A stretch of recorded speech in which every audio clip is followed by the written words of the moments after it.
A new data layer for a new decade, as Naveen said yesterday in his keynote. Christmas Eve this year represents the 10th anniversary of the first release of DotNetNuke.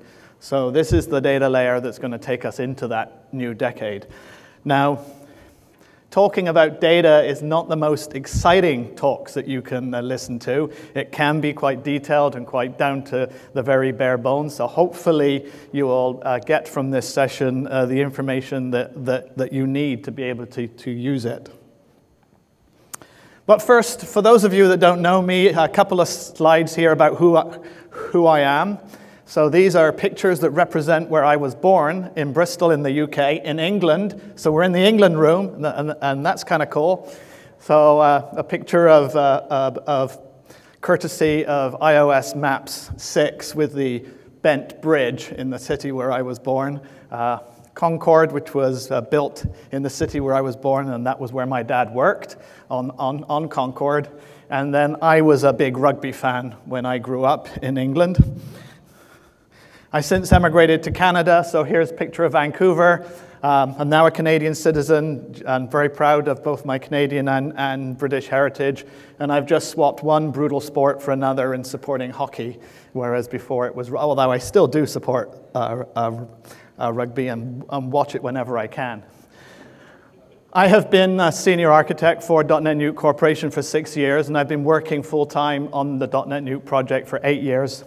And as a result of that involvement, I am being nominated and received the MVP award from Microsoft in ASP.NET for the last 6 years. And I'm a member of the peer-nominated ASP Insiders group. So that's who I am. Summary there of the pieces, the information there. There's some contact information if you need to reach me. The website where I blog for DotNetNuke, obviously. My own personal blog where some of the things that are not directly DotNetNuke related, I will blog on my own personal blog, and some I will blog in both places, and my email address and my Twitter handle. So, down to business. What are we going to talk about today? Well, this is the agenda for what we're going to do. I'm going to give you probably about 20 minutes of introduction in terms, so half of this session is probably going to be about introduction in terms of what are the problems we're trying to solve with the new data layer. Why? So we're going to look at the DAL1, which I've called, which was the original data layer that was introduced. We're going to look at the DAL+. And then we're going to think about what are the possibilities for a new data layer that we could have chosen. We're going to talk a little bit about ORMs. We're going to talk about micro-ORMs. And then we're going to talk about what the DAL2 actually is. So, without further ado, DAL1. So who here would say they build modules based on the DAL1? They build their own data provider. They build their own SQL data provider. I see Peter's hand, a few hands, maybe 10, 15%. So the DAL1 basically models the core where the idea is you provide your own data provider class, an abstract data provider class. You provide your own SQL data provider concrete class to go with it. Initially, when it was introduced, it was intended to support multiple database providers. So there was a short-lived Access provider for Microsoft Access as a data store. There was a short-lived MySQL provider, and I think we're now talking about the version 2, early version 3 timeframe. And there is currently, and has been for a while, a commercial Oracle provider. The problem is, though, of course, that as a module developer, while it's in theory a great idea that this provider model allows you to support multiple database types, in practice it means as a module developer you still need to provide all of the various data provider implementations. You have to provide all the special SQL, and so it's not really anything that has really been practically used, that people have gone to use this model for different types of databases.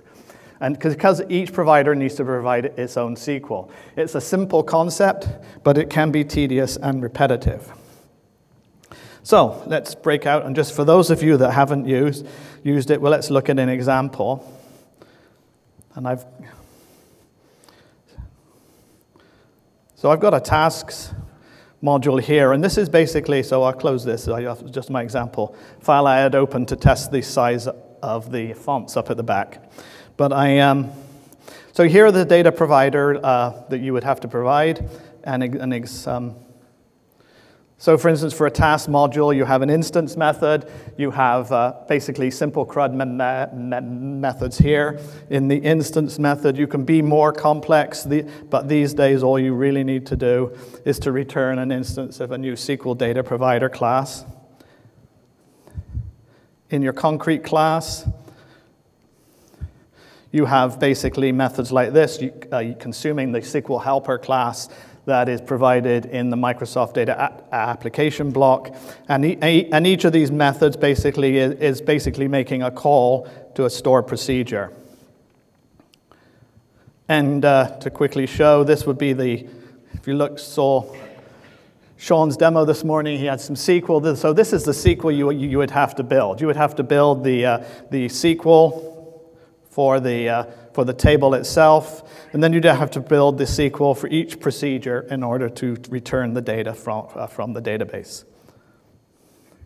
And just to complete this off, this is the task object that we're going to store in the system, and the task controller class in the model that we use in the business layer. You're going to basically, for instance, if we just look at one example, the create task, you're going to fire up an instance of a data provider which will return your SQL data provider and then call the create task method and pass in the various properties.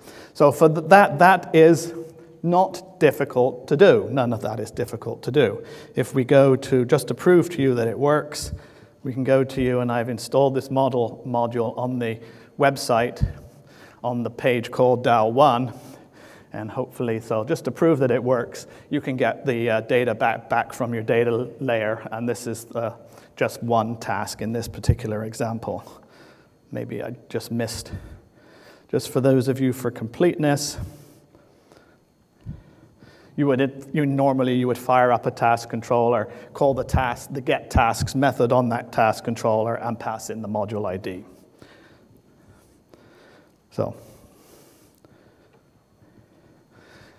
So you saw the data provider class, the SQL data provider class, the install SQL script, and it can take, if you're doing a big module development project, it can take hours even for experienced programmers. Even with templates, it can take hours to do this. It's simple, but it's tedious, development time. And in this day and age, we're all about trying to be as productive as we can, and therefore we're kind of trying to find solutions for that tedious approach. So I'm not quite sure about the time. I think it was probably in the 3.0 time frame, the DAL+ was introduced. And what this is adds a number of generic methods to the core data provider and SQL data provider classes. So from those of you that have development, how many here are maybe using the DAL+ approach? Yeah, probably about the same number as using the original DAL1 approach. So here, there's no longer any need to create the data provider itself, the abstract data provider, and there's no need to build the concrete SQL data provider. All you need, but you do still need to create all that SQL script that I showed before. So the DAL+ does take some of the tedious work away from you, but it leaves a lot of tedious work to do. So you still need SQL script. It's still a simple concept, and it's still quite tedious and repetitive. And so let's just break out just to have a review of that for those of you that are less familiar with that. So this example, let's close all the pages I opened. And all I've done here in this DAL+ tasks is everything is the same. I've removed the data provider and SQL data provider class, and I'm using the core methods that are the core generic methods, execute non-query, execute reader, that are in the core data provider that's provided by DotNetNuke. So this would be your controller class. This is the main change. You would change your controller class to make the calls to those generic services, passing in the store procedure name and any parameters that you want to pass to that store procedure. So we have simplified the code, but we haven't, and everything else in this module instance is exactly the same. And just to prove to you, I have an instance on a page called DAL+, and it gives me back the same data. So the module is built exactly the same. The only thing is I've removed the data provider, SqlDataProvider, and I'm using the DAL+ calls.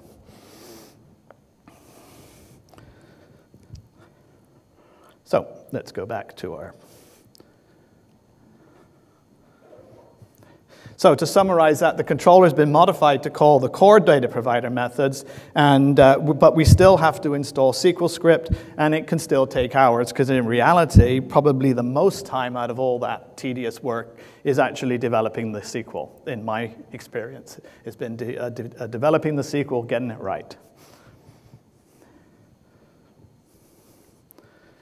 So to summarize, why do we need to do something new? Well, the DAL1, both the DAL1 and the DAL+ are simple and but tedious. There's a lot of repetitive code that cannot be refactored, but it can be simplified by the use of templates, but that only takes you so far.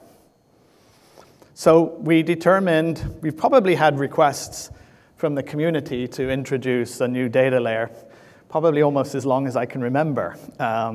I remember an MVP summit probably in Seattle, probably 4 or 5 years ago, where a number of community members gathered together and had a wish list of features they wanted to do. And this was before the founding of the company.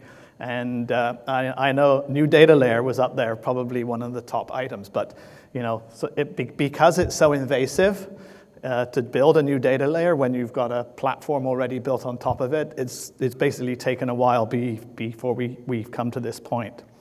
So what we want to be able to do is to persist objects to a data store without a lot of code. That's the whole basis and the driving reasoning behind what we've done.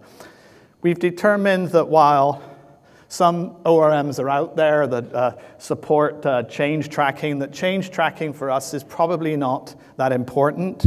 And many of our modules are fairly simple. We're not as focused on change tracking support, but we do want transaction support. That's been a missing feature, if you want, of the existing data layer for many years. Some of the calls in the data layer, if you look at them, do support transactions, but most of the ones that you would call as a module developer don't. And so it's important for us that we actually build something that will support transactions. And while we want to be able to work with simple POCOs, for those of you plain old compiler objects, I think POCO stands for, but anyway, basic simple objects.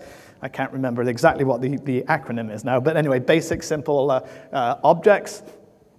We're okay with adding attributes onto those objects as long as they're part of DotNetNuke itself, defined, or part of the .NET framework.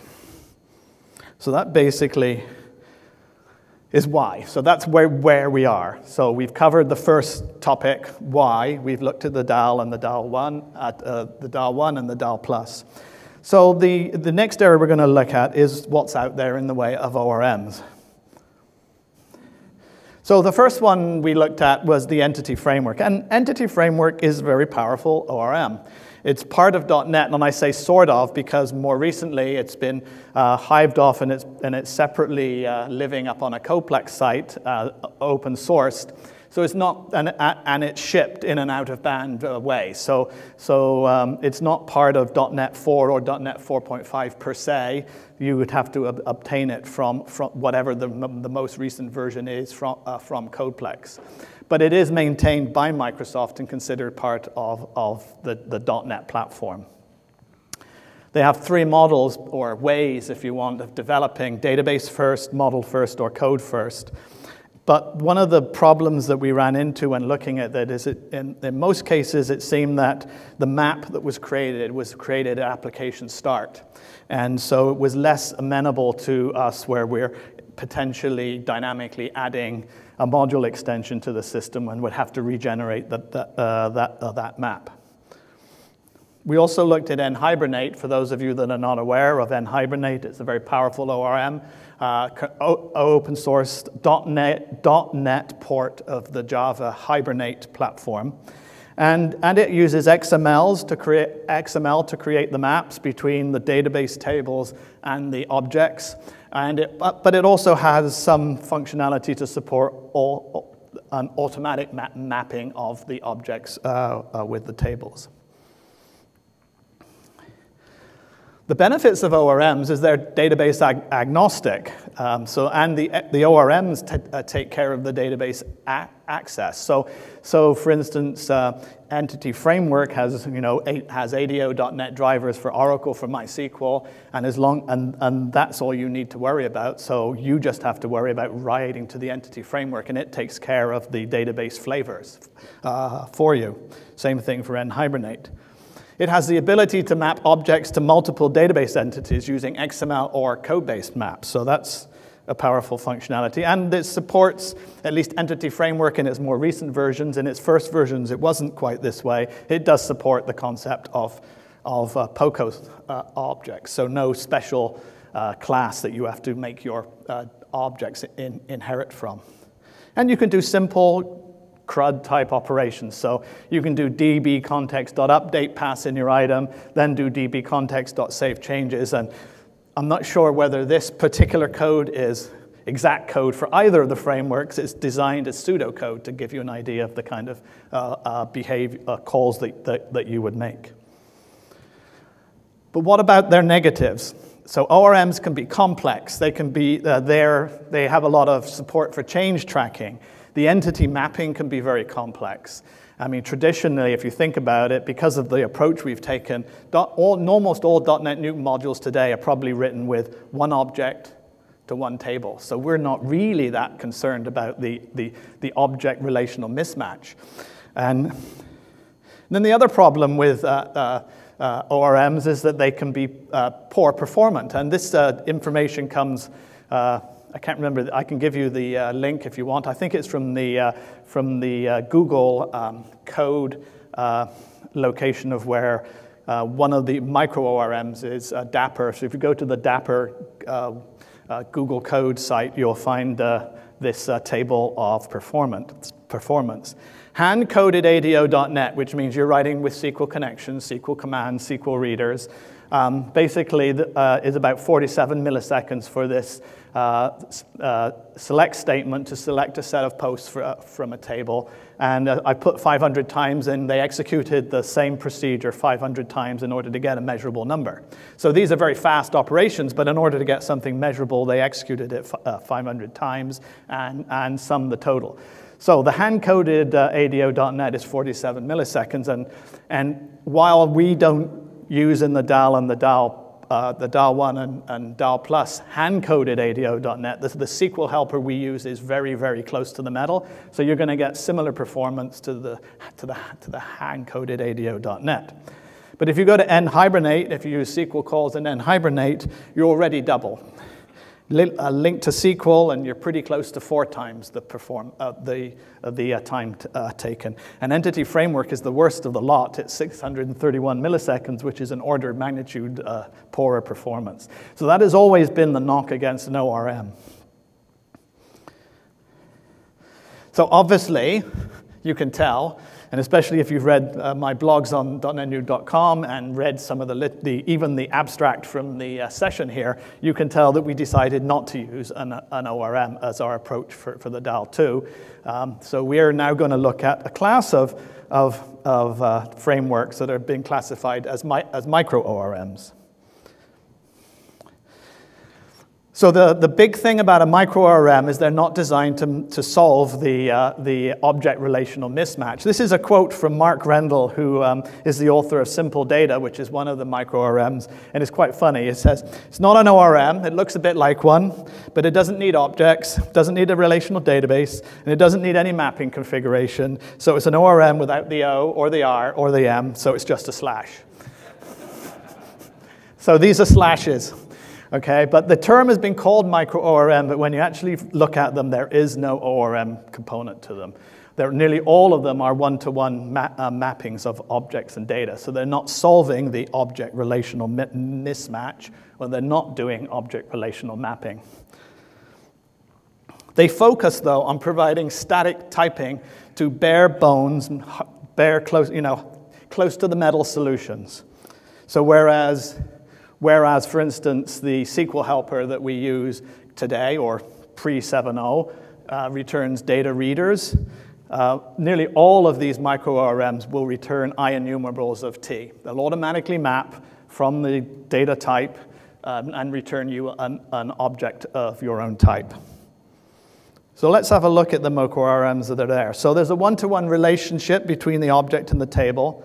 Well, the reason why they can be built today is they rely on reflection, and more importantly, they rely on dynamics, which was introduced as a feature of C#4. If you want to think of them, one of the things I've said is they're like CBO on steroids. So if you use CBO.fillObject and CBO.fillCollection and those methods in CBO, you want to think of these micro-ORMs is like that CBO class on steroids. It does, but it does, what I mean is it does way more. So let's have a quick review of the 4 micro-ORMs that are currently out there. The first is DAPR, which is basically is a shortened for dynamic mapper. It's basically the micro-ORM that is used by Stack Overflow. So Stack Overflow was originally written using a full-blown ORM. I can't remember whether it was Entity Framework or NHibernate, but it was originally written using a full-blown ORM, and they ran into performance issues. So Sam Saffron, senior architect with the Stack Overflow team, created this dynamic mapper for use when the performance was critical. So, and it solved the performance problems while still returning typed objects and collections. So still made the life of the developer that much easier. Then another one that we considered was Massive. Massive so-called because the whole data framework is, I think it's less than 400 lines of C# code just to create the whole framework. It was written by Rob Connery of Subsonic fame. Subsonic was an earlier attempt, non-ORM attempt to build a framework by Rob, and it has kind of performance about the same level as Link to SQL. So that it was, and what he found is that he introduced a part of Subsonic called coding horror, which is where he allowed you to write straight SQL and pass it through to the database, which was bypassing all the code that he'd written for Subsonic. And more people were just using the coding horror part of the Subsonic. So he wrote Massive based and influenced on WebMatrix, his database class, which was introduced when WebMatrix and Web Pages was created and released by Microsoft early 2011, I think. Now, PetaPoco is another one, and this is actually the one we chose to use. It's kind of like Massive, but bigger. So it's originally in its first version was 1,500 lines of code. The creator of PetaPoco, whose name I can't remember right now, said it was massive but bigger, therefore he had to use a bigger acronym. Peta is one of, I think it's 10 to the 15 is the Peta, and Poco for objects. So that's where the name PetaPoco comes from. And then there's Simple Data, which takes a somewhat different approach and not really an approach that we want. It's very much a data-centric approach. And we wanted to use something that was more object-centric. So in general, so if you go back to that same performance study, where ADO.NET, which is hand-coded, is 47 milliseconds, you'll see that at least other than Simple Data, all 3 of the other 3 micro-ORMs are getting performance like the close to the metal solutions. And that is basically one of the features that we wanted to take advantage of. We didn't want to lose performance to gain the feature of being able to work with static typed objects with our data. So that's the sort of a survey of micro-ORMs, which brings us on to the DAL2. So the DAL2 we were looking for, good performance. We wanted to be able to use we have simple coding constructs, and I will go into those in a little more detail. The concept of a data context, the concept of a repository, which is a pattern that's very popular in use by those that use ORMs. The idea being that a repository is in many ways our controller class is very much repository-like, but we wanted the repository allows you to provide these simple CRUD type actions where you can pass an object in and just let the system store the data for you. We wanted to keep stored procedure capabilities. Many of our enterprise level customers like the fact that as DBAs, they can tweak the stored procedures or they can do things in the database. We didn't want to lose that capability, so we wanted to be able to have a system that supported that. And we wanted a system, as I said, that provided transaction support. So that was why we ended up choosing PetaPoco. It has the transaction support. It does have the stored procedure support, whereas Dapper and Massive do not. They're all dynamic SQL that you pass to the framework. So that's our decision. We're using PetaPoco, and we're going to start by now looking at the various components of our implementation, and we've got about 25 minutes left. We're about halfway through. That's good. So the first part we covered why and how and where and how we got here, and now we're going to go through some of the things that have been incorporated for you. So the first class is a PetaPoco helper, and this was created to basically give you the equivalent with DAL2 as to what SqlHelper does from the Microsoft Data Applications block. DotNetNuke 7 does not require the Microsoft Data Applications block at all. It's completely rewritten to use PetaPoco under the covers. But it basically it's using all the core methods that currently exist. They've not been all rewritten to use a repository pattern.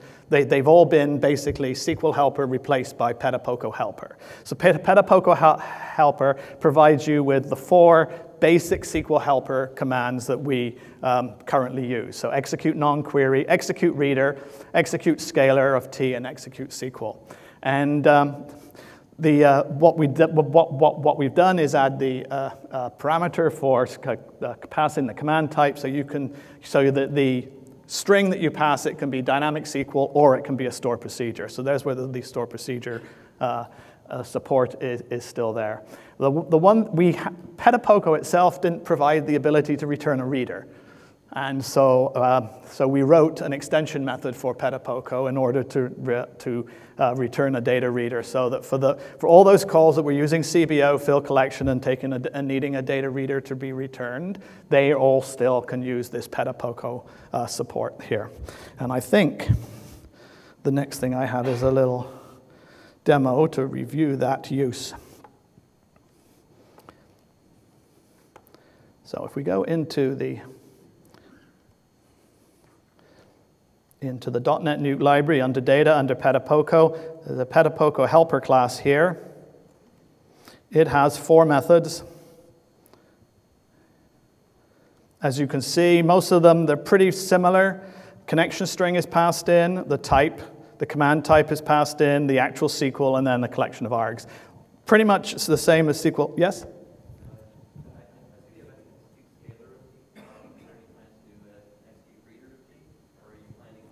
Not in the PetaPoco helper. The PetaPoco helper is really there to support existing DAL pieces, which I will show you an execute query of T, though. So internally, basically, the command type is important because PetaPoco, so basically, if the command type is a store procedure, we actually have to take the store procedure name and all the parameters and build an exec store procedure with the parameters converted into the type of parameters that the exec command would take. So if you actually look at the SQL profiler from DAL versus DAL2, we're not sending the store procedure directly to SQL and having SQL server execute it. We're passing the statement exec store procedure name when all the parameters are passed.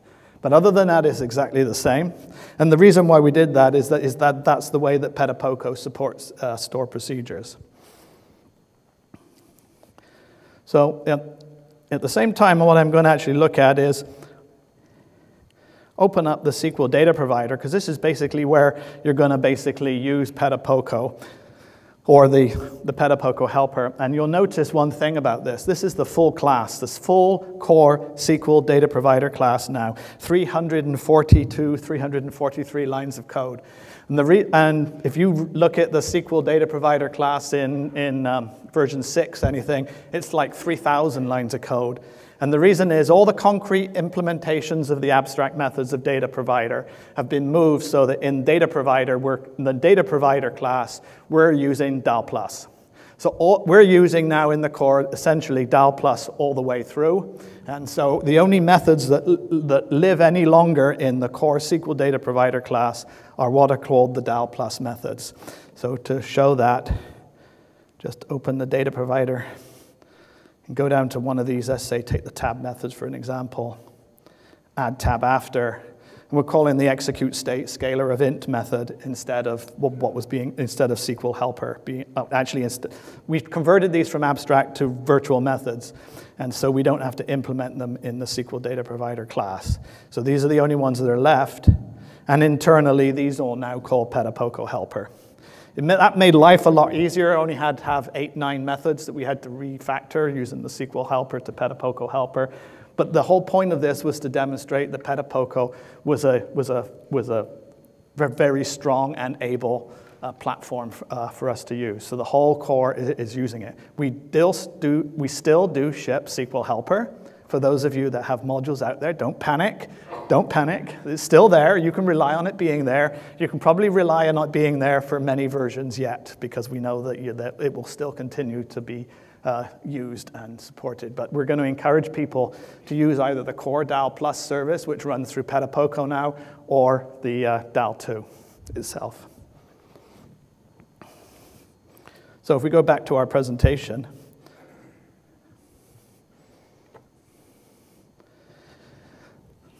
as I mentioned, we support the concept of a data context. So we have an iData context, which has an iRepository and an iRepository of T.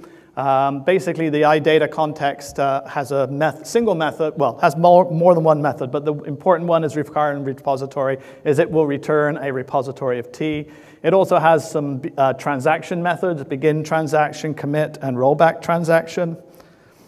And it has some DAL+-like methods. So to answer Ryan's question earlier on, this is where you would go if you wanted to do an execute query of T, which was basically like the execute reader, but it's going to return you a typed collection. So if you now do cbo.fillCollection and then do dataprovider.instance.get execute reader, you now only have to do dataContext.execute query of T and pass in the store procedure name. So those are kind of like, if you want to think about it, those are the DAL2+ methods. Those are the DAL+ methods converted into DAL2, and this is how I would recommend that you use them. The execute method is the method that you would call to do anything that you would normally use the execute non-query to do. Execute query of T is going to return an IEnumerable of T. Execute scalar of T is designed for the things like where you're returning an int when you've created a new record and you want the ID back. Execute single or default of T is the kind of methods where you would use the cbo.fill object and pass in a reader. So basically it returns the single or the first, or it's going to return null. And so let's have a look at the iData context. And how are we doing on time? Okay, we're doing okay. So iData context. Here's the interface, as I said. We got the transaction methods, the ones that support transactions. We got the DAL+-like methods, or DAL2+-like methods, execute query, execute scalar, execute single or default. And then we have a method that returns a single repository. And in Sean's brief view of the code that he used, it was the get repository method that he was using there. And then, so if you're going to be using the repository, you're going to be using, actually, I think I've got some more on my presentation before I go into that. So the iRepository of T, if you get a data context and then you call the get repository of T, you're going to return an object that implements iRepository of T. And there are 13 simple methods here. Delete, insert, and update. There's 2 versions of that, and we'll have a quick review. There's 2 overloads of find, 2 overloads of get, 2 overloads of get by ID, and 2 overloads of get page. So if you want a page of data, like you want records 11 to 20, you want all out of the system. So if you're doing a grid and you have multiple pages in your grid, then get page would be the ideal method that you would be utilizing. So let's have a look at that. So let's have a look first at the delete. I said there were 2 versions of delete, 2 versions of update. And the 2 differences in these versions are basically, one is basically the standard throw an object at the repository, and that's what the object I'm going to delete. Then the other overload is for something more generic. So for instance, I want to delete all the records where a value is greater than some other value. So here's where you can pass a SQL condition in. And here when I say SQL condition, it's essentially the where clause. So you just pass a string that says where, whatever information it is into the method. And if that where clause has parameters, then you would pass the parameters through the args parameter. So if you look at those, there's a delete that's like that. There's a find that's like that. So find everything where module ID is greater than 10 or something. And then down the bottom here under the update, there's a similar pattern there. Most of the find methods like find, get, and get by ID and get by page are basically just the biggest ones. Let's look at the get page and the get all and the get by ID. The overload basically there is the fact that you can pass in a scope value, as I've called, and we'll have a look more detail at that when we get on to look at the actual sample code. But basically a scope value is your module is typically scoped by a module ID. So that's where you pass in the module ID to scope your data by module ID. If you're writing a module like the journal, where it's scoped by portal, you would scope it by portal ID, and whatever it was, you would pass in the portal ID there, so that the underlying clause, SQL clause, is created, the where clause that you require to pull back your data. Yeah. How, or if you're sending the where clause as a string, yep. What is the execute command you're using to create? So in these cases, these are all creating dynamic SQL. Correct. How are you executing? Are you using the exec? Are you No. using the sp_execute SQL? No. So PetaPoco is creating a select clause for instance, say let's look at the find one up at the. So it's a combination of mapping. So if you look at the find one where you're passing in a SQL condition, it's a combination of the mapping because you're finding something of type T, right? So then it knows that it's going to be select star from tasks, let's say. It knows that bit and can generate that automatically based on the mapping. And then the condition is added on to the end. So PetaPoco is handling that for us.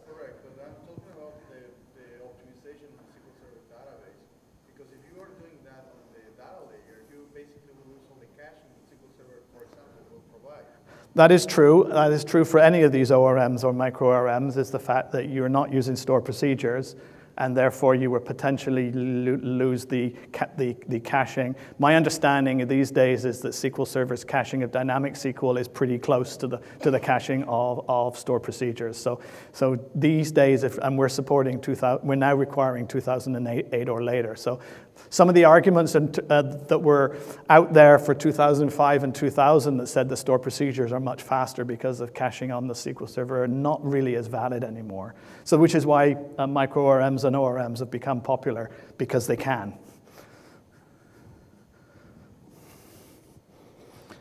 Okay, so.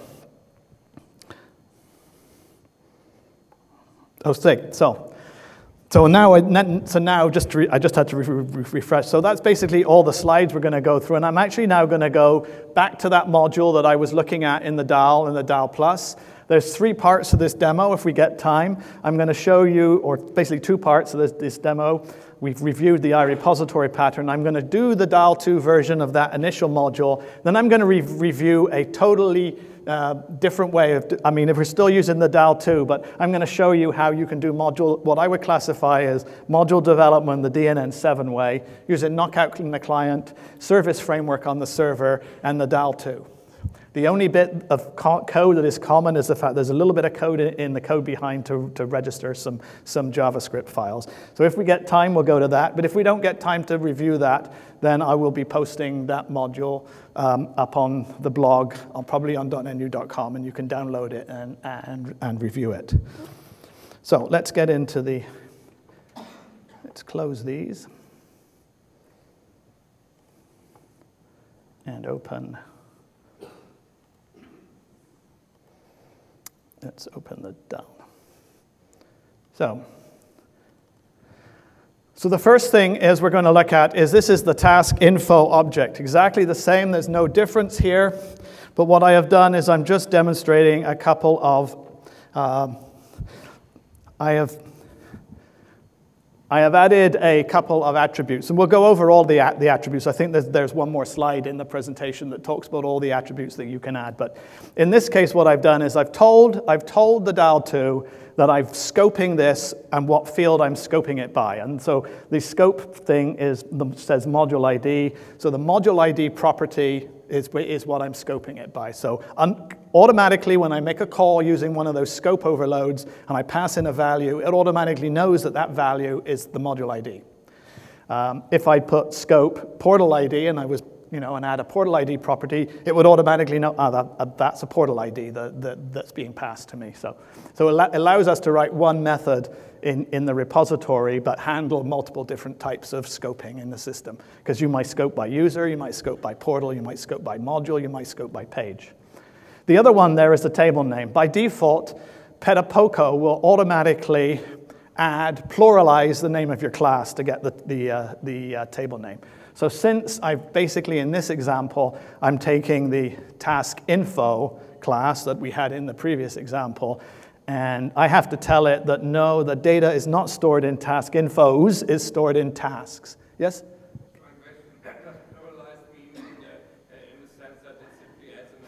It does, yes, it's not that smart. So if I had person, it would expect persons. And if I wanted to store it in a people table, I'd have to tell it. So the point here is you don't have to put the table name on here, but if you do, it takes that table name. And if you don't put the table name, it's going to just pluralize your class name. So in this case, I want to tell it that it's the tasks table, because I'm using exactly the same table as I used in all the two previous examples. So that's the task info class. Oops, wrong one. So here's the SQL I had to actually add to the system. If you remember when Sean did his quick example and went through, he already had a short amount of SQL that he put in. He had a special store procedure that he added because he had one method that he couldn't use the DAL2 approach. So he put a second, just a store procedure. But all the standard CRUD that Sean was using in his example and all the standard CRUD that we're using in our example here is automatically handled for us by the repository pattern and PetaPoco. But we do need to create the SQL. We are looking at, and maybe in 7.1, we are thinking about maybe we can auto-generate the table for you the first time you actually try and access it. But PetaPoco itself doesn't support that, whereas many ORMs do. Like Entity Framework will automatically generate the database table for you. And if you had a chance to see Sean's code,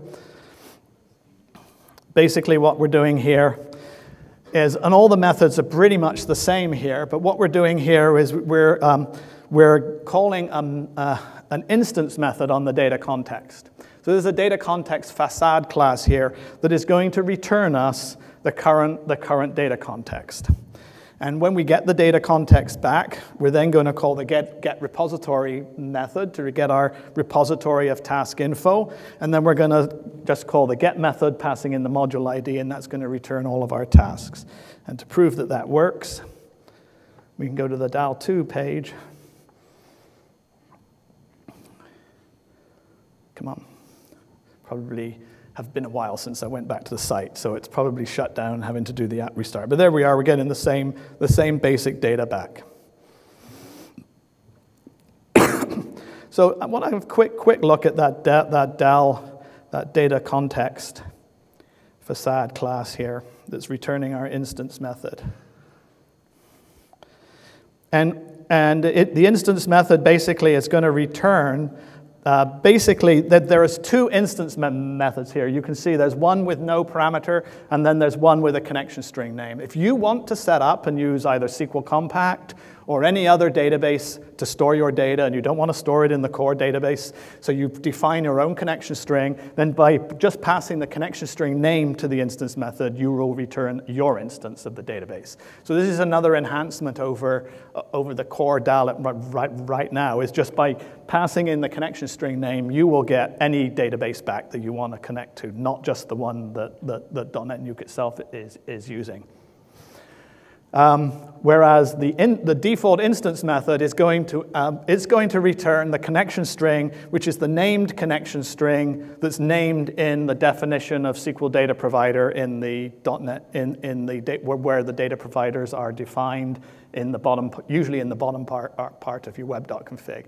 So if you've defined a connection string usually called site SQL Server, and you've named that connection string in your SqlDataProvider definition down in the web.config, that will be the one that's returned by default, because that's the one that the core is using.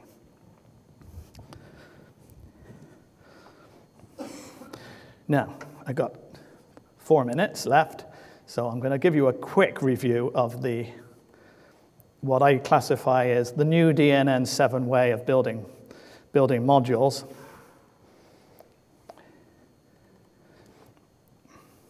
No, that's the wrong one. It's this one.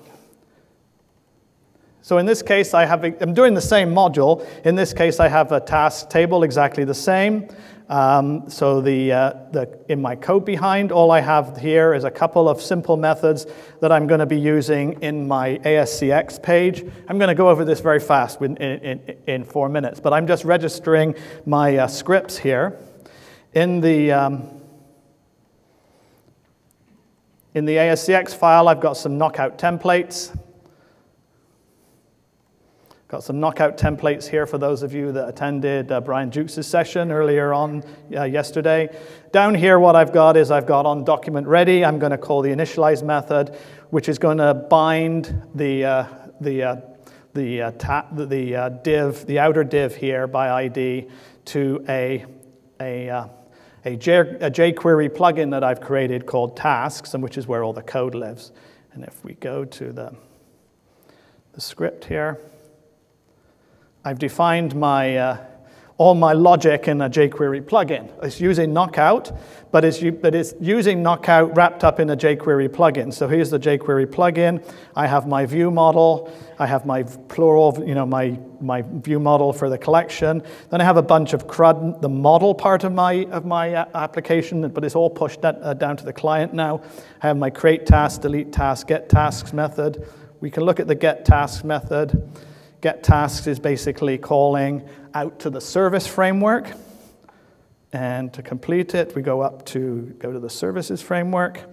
And in my task service controller, if you look at get tasks, I'm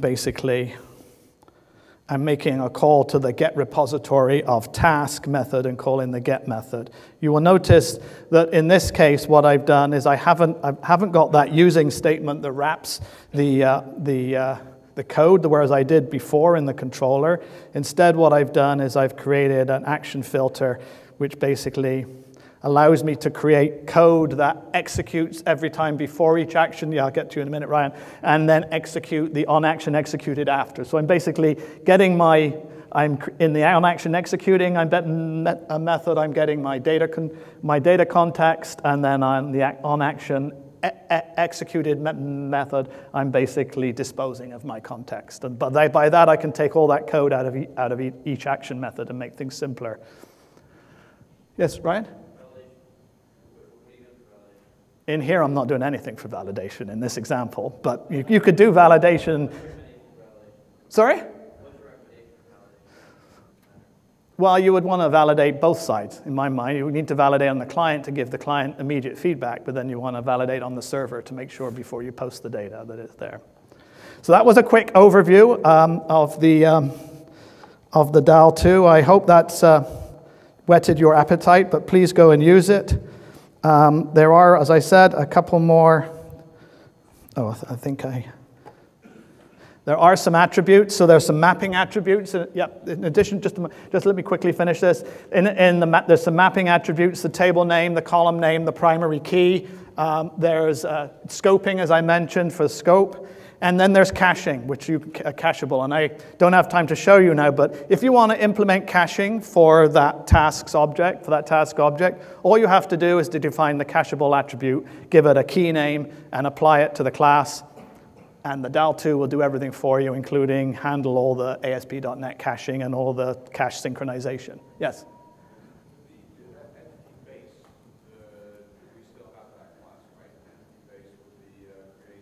Yeah.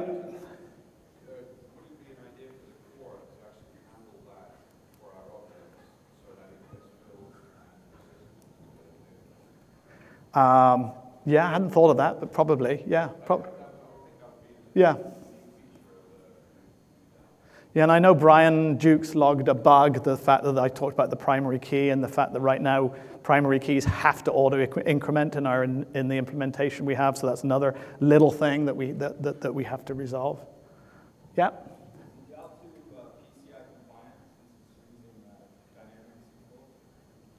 I honestly don't know. Well, yeah, because it's still using parameterized SQL. It's not using so it's using so all of the parameters are passed in as parameter using the parameterized concept, and that concept is PCI compliant. So the performance, as I showed you, is basically we've done very little. There's a very, very light layer on the top of PetaPoco. You saw that the PetaPoco's performance was pretty awesome, and so